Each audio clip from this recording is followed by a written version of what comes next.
I am home in my confines of my house and heading out to Las Vegas on Wednesday for Summer League, a 2-week journey in Las Vegas slash Los Angeles. We are going to do a trade video.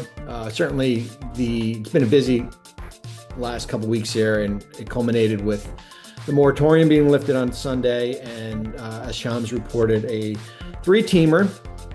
Clips, Heat, and Jazz, all interesting perspectives to look at it for each team here. So I figured we would do a video. We put out their off-season sheets earlier today. We put out some teams yesterday with some of these official signings becoming official and also trades being finalized. And they're going to keep on flowing through, and we will keep you updated here.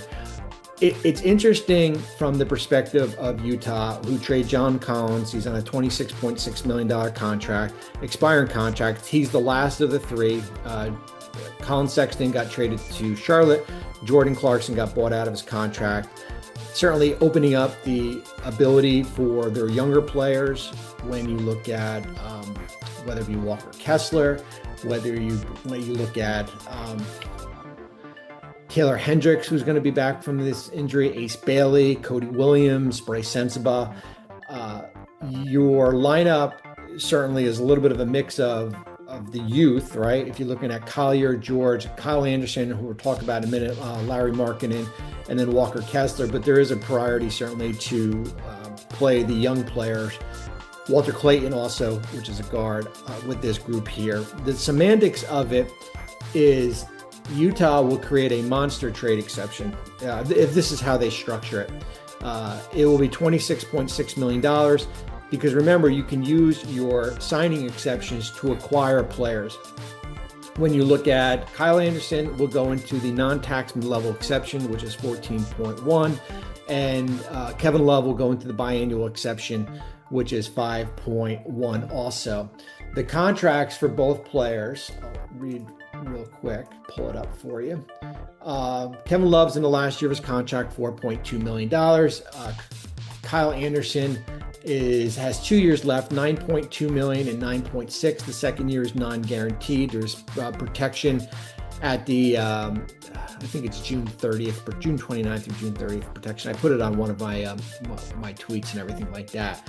So I totally get it from Utah's perspective as far as why they went out and did a deal like this, because it does open up this monster trade exception. You can go out and do a sign and trade, perhaps, maybe one of these restricted free agents that you like, whether it be Kuminga or Grimes or Cam Thomas or Giddey. I don't think Giddey, but it just opens up and gives you a lot of flexibility as far as what you're able to do.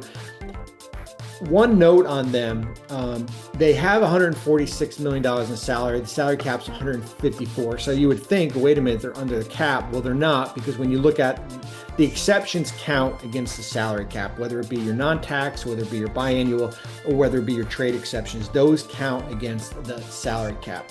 So that is a little bit of a perspective on for Utah. Let's work our way backwards. Miami, low risk move. I really like this move for Miami. And I know people say, well, you got Tyler Hero already. I thought Norm Powell, prior to probably the All-Star break, was deserving to be an All-Star. Played extremely at a high level, had some injuries, of course, in the second half of the year. Had some really good moments in the playoffs with the Clips here. You're giving up 2 players in Kyle Anderson, who's a rotational player and certainly has, I don't want to diminish his value, in Kevin Love, who is towards the tail end of his career and was not part of the rotation, for a high-level top starter. We put grades on each player and we tier them as far as franchise, all-star, all-NBA. Norman Powell is a high-level top starter. He's on a $20.5 million expiring contract. How the trade works is that Anderson and Kevin Love, so that's $13 million, and you bring back 20.5, it allows you to get, you're in this tier 2 from a trade mechanics. There is an $8.5 million buffer, so that certainly works within the rules of the CBA. Norm is in the last year of his contract. He's extension eligible for the next 6 months. I think it was 3 for $80 I put out there. This trade does hard cap the Heat at the first apron, because remember, you're taking back more money in a deal. You are $4.2 million below the first apron. You are hard capped. 1.3 over tax. That doesn't really mean anything. Remember, the Tyler Hero bonuses count against the apron. You have roughly $2.5 million in unlikely Tyler Hero bonuses. I really like this for Miami, considering it's a low risk move. If they want to re-sign Powell to an extension, they can. If not, he becomes an unrestricted free agent. But he does provide a lot of value to what Miami is trying to do. And I love how people say, oh, they're just going to be a 6 to 8 seed. Well, listen, the Eastern Conference is wide open, and they are better. Miami is better today than they were yesterday. Okay, so that is it from Miami's perspective. The Clips. Now, the Clips are going to be interesting here. So Powell goes out, Collins comes in. Clips get hard capped at the first apron. They already hard capped because they used some of the non-tax mid-level exception on Brook Lopez. They are certainly big when you look at Lopez, Collins. They picked Yannick Honenniederhauser, who will probably spend time in San Diego with their G League team. Certainly Big Z is there already. Now this is going to be the question, do they have enough to go out and get Bradley Beal? You have $5.3 million of your non-tax mid-level exception. You certainly need some depth with your guards when you look at Chris Dunn, Harden, Bogdanovic, and I was going to say Max Christie, Cam Christie.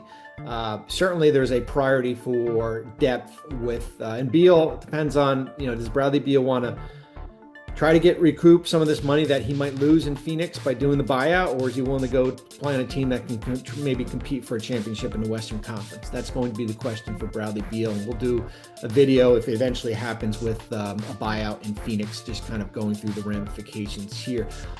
They'll create a $6 million-ish trade exception, expanded trade exception. 20.5 goes out, 26 and 6 comes in. You can have that $8.5 million buffer.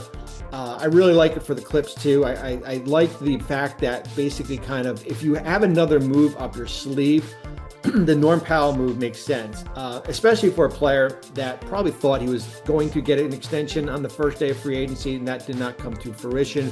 For a Clipper team that is loading up for the summer of 2026, they're in prime position to go out there and get a max player if he becomes available. I think that's going to be important when we look at where the Clips are moving forward. You saw the Harden contract. There's a partial guarantee of $13.3 million. There's a partial in year 2. Brook came in at 8.75 and 8.75. There's a team option in year 2. The Clips have $96 million in guaranteed contracts. News out of the NBA, where the Clippers, Jazz, and Heat have agreed to a big-time 3-team trade. ESPN reporting that Norman Powell will be heading to Miami. John Collins sent to LA. And the deal also will see Kevin Love, Kyle Anderson, and a 2027 second-round pick head to Utah. Powell's coming off of the best score